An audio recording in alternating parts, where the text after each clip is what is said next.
देखिए, कांवड़ की व्यवस्थाएं हमारे यहाँ बहुत तेजी से की जा रही हैं और इसके संबंध में मैं ये अवगत कराना चाहूंगा कि क्योंकि कांवड़ केवल हमारे जनपद या केवल हमारे प्रदेश में नहीं अपितु ये एक राष्ट्रीय त्योहार की तरह मनाया जाता है, तो इसमें अंतर्राज्यीय समन्वय बैठकें हो चुकी हैं। इसमें अंतर जनपदीय समन्वय बैठकें भी हो चुकी हैं और अंतर विभागीय समन्वय बैठकें भी हो चुकी हैं, क्योंकि इसमें हर विभाग का रोल होता है।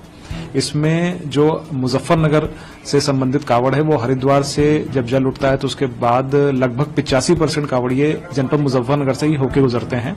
इसमें दिल्ली, राजस्थान, मध्य प्रदेश, हरियाणा और पश्चिमी उत्तर प्रदेश के कावड़िए मुख्यतः रहते हैं।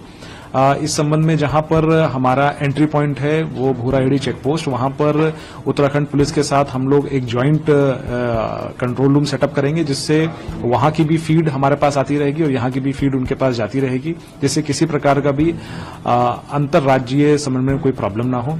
इसके अलावा जो हमारे यहाँ कुछ मेन पॉइंट्स हैं, जैसे रामपुर तिराहा है या शिव चौक है, तो शिव चौक पर हमारे यहाँ मेन पॉइंट रहता है जहां से कावड़िए उसका एक पवित्र स्थान मानते हुए उसकी परिक्रमा करते हैं और फिर काफी सारे कावड़िए डाइवर्ट होके शामली से हरियाणा की तरफ जाते हैं। वहां पर भी एक कंट्रोल रूम बनाया जाता है जिससे क्राउड मैनेजमेंट और सिक्योरिटी का पूरा ध्यान रखा जाए।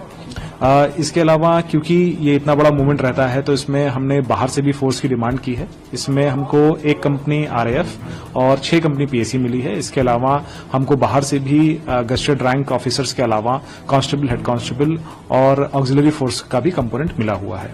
इसमें मैं आपको बताना चाहूंगा कि हमारे यहाँ पूरे कांवड़ रूट को कई सुपर जोन्स, सेक्टर, सब सेक्टर लेवल पर डिवाइड किया गया है। इसमें हमारे पास इस समय 5 सुपर जोन हैं, जिसमें एसपी लेवल के ऑफिसर्स रहेंगे और सुपर जोन 9 हैं जिसमें डिप्टी एसपी लेवल के ऑफिसर्स रहेंगे। और इसके बाद हमारे पास कुल जोन 18 हैं और इसके अलावा हमने जो हमारी पीआरवी मोबाइल्स हैं उनके लिए 53 पीआरवी के जोन्स अलग बनाए हैं और हमारी नई जो पीआरवी गाड़ियां आई हैं उसमें वो कैमरे से लैस हैं और उसमें कुछ कैमरे लाइव फीड भी दे सकते हैं। व्यवस्था इस प्रकार की है कि यदि कहीं कोई दुर्घटना होती है तो जल्द से जल्द हम उस पर रिस्पॉन्ड करें और हमारे जो कावड़ियां हैं यदि कोई उनको प्रॉब्लम है तो उसको तुरंत अटेंड किया जाए। एक व्यवस्था ये भी की गई है कि जितने भी मेडिकल कैंप्स हमारे मेडिकल विभाग द्वारा लगाए गए हैं उनकी भी सारी डिटेल्स हमारे पुलिस पर जरूर रहेंगी। मान लीजिए कोई एक्सीडेंट हो जाता है, किसी प्रकार की भी चिकित्सीय जरूरत रहती है तो उसको हम तत्काल पूरा कर सकें।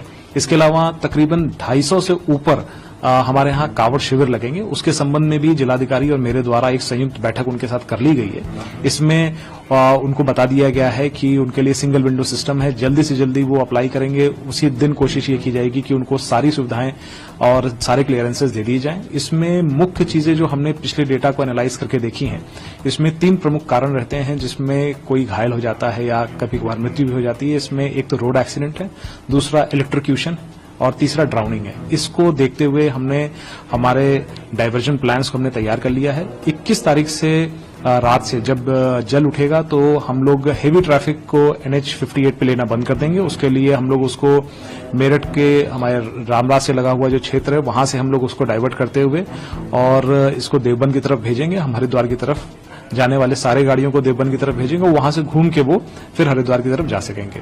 और जैसे जैसे कावड़ियों की भीड़ बढ़ेगी तो जब पंचक के बाद डाक कावड़ आनी शुरू होगी तो हम NH 58 पर फिर और एक तरफ की लेन केवल हम लेंगे और पूरी एक NH 58 की लेन कावड़ियों को डेडिकेटेड रहेगी, जिस पर उनके खासकर डाक कावड़ में क्योंकि छोटी गाड़ियां भी चलती हैं, बाइक्स भी चलती हैं, तो उसका खासा ध्यान रखा जाएगा, किसी प्रकार से भी उनको कोई समस्या ना हो। बिजली विभाग से हमारी पूरी बात हो गई है। जिलाधिकारी और मेरे द्वारा सबको निर्देशित कर दिया गया है कि जितने भी पोल्स हैं, वायर्स हैं, इन सबको पोल्स पे पन्नियां लगा दी जाएं। कहीं पर भी कोई अर्थिंग की प्रॉब्लम नहीं होनी चाहिए। और हमारे जिलाधिकारी महोदय ने आदेश दे दिया है कि हर प्रकार के जो ऊपर ओवरहैंगिंग वायर्स है उन सबकी गार्डिंग जरूर कर दी जाए। कुछ जगहों पर NHAI पर जो हाई टेंशन वायर्स थे उनकी हाइट को देखते हुए कुछ रोड्स को वहां पर बंद करके फिर हम सर्विस रोड्स का प्रयोग करके और वहां से कावड़ियों को निकलवाएंगे। इसके अलावा ड्राउनिंग के इंसिडेंसेस को ध्यान में रखते हुए हमारी जो गंग नहर पटरी है उस पर हर जगह साइनेजेस लगवा दिए गए हैं और वहां पर जहां पर भी ऐसी जगह हैं कि कावड़िया उतर के स्नान कर सकते हैं वहां पर हम फ्लड कंपनी पीएसी के जवान भी रखेंगे और लोकल गोताखोर भी वहां रखेंगे कि यदि ऐसी कोई घटना होती है तो किसी की जान न जाए और हम तत्काल उसको बचा सकें। इसमें स्पेसिफिकली भी को लेकर थोड़ा सा इलाबोरेट कर दीजिए चीजें, चाहे रूट पर भी हो या फिर इर्द गिर्द भी तमाम जगहों पर आपकी जो व्यवस्था है वो रह रही होगी।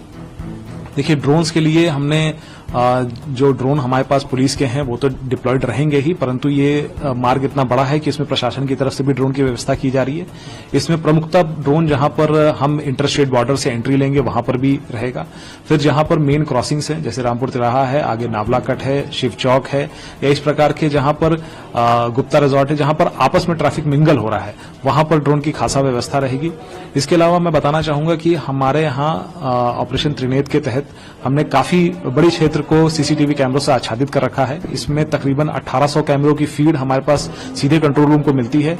इन्हीं कैमरों से हम कावड़ियों के संबंध में भी निगरानी करेंगे। इसमें जो हमारे नगर पंचायत है और जिला पंचायत है उनसे भी आग्रह किया गया है कि उनके यहाँ भी जो कंट्रोल्स हैं जिसमें सीसीटीवी लगे हुए हैं सेफ सिटी के अंतर्गत उसकी भी फीड्स हमको दी जाएं, ताकि यदि कोई बात होती है, मान लीजिए कहीं कोई एक्सीडेंट होता है तो घटना क्या है उस बारे में हम एविडेंस के तौर पर इसको ले सकें।